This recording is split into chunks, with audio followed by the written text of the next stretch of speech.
আসসালামু আলাইকুম। অনেকেই আছেন ফেসবুকে দীর্ঘদিন যাবৎ কাজ করতেছেন কিন্তু এখনো কোনো সফলতা পান নাই এবং ফেসবুকে মনিটাইজেশন কোনো কিছুই পান নাই।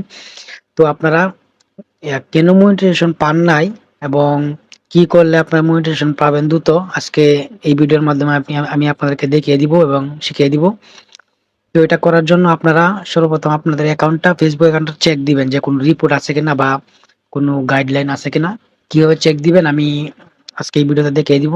এই ভিডিওতে শুধু এটা দেখিয়ে দিব যে কোনো রিপোর্ট আসছে কিনা ভিডিওতে, আপনার ফেসবুক আইডিতে কোনো ভিডিওতে রিপোর্ট আসছে কিনা বা কোনো কমেন্টের মাধ্যমে গাইডলাইন বা কোনো কপিরাইট কোনো কিছু আসছে কিনা, এটা আমি আজকে দেখিয়ে দিব। তো চলুন কিভাবে চেক করতে হয় আমি আজকে এই প্রসেসটা দেখাবো। সকলে আমার স্ক্রিনটা লক্ষ্য করুন।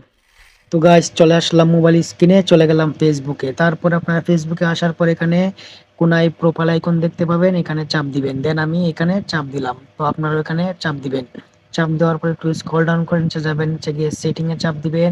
তারপর দেখবেন হেল্প এন্ড সাপোর্ট, তারপর সাপোর্ট লেখা আছে, এই যে এখানে সাপোর্ট, এই সাপোর্টের চাপ দিবেন। দেন আমি সাপোর্টের চাপ দিলাম। তারপরে এখানে দেখবেন সাপোর্ট ইনবক্স, সাপোর্ট ইনবক্সে চাপ দিবেন। সাপোর্ট ইনবক্সে চাপ দেওয়ার পর এরকম আসবে। এখানে দেখেন রিপোর্ট অ্যাবাউট আদার্স, এখানে চাপ দিবেন। এখানে চাপ দিলে কি হবে, যদি আপনার কেউ রিপোর্ট করে বা কোনো ভিডিও থেকে রিপোর্ট আসে তাহলে এখানে শো করবে, কিন্তু আমার এখানে কোনো রিপোর্ট না, একদম ক্লিয়ার।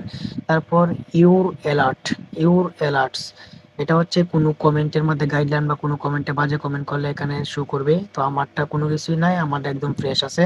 তো আপনাদের এখানে যাদেরটা শো করবে তারা কিভাবে রিমুভ করবেন এটা পরবর্তী ভিডিওতে দেখিয়ে দিব। তো গাইস আজকের ভিডিওটা এই পর্যন্তই।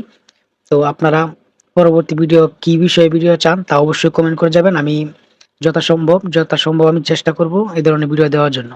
আর যাদের এখানে কপিরাইট এগুলা ধরা পড়বে তারা কিভাবে ডিলিট করবেন যদি পারেন তাহলে তো ভালোই, আর যদি না পারেন তাহলে আমার ইনবক্সে যোগাযোগ করবেন।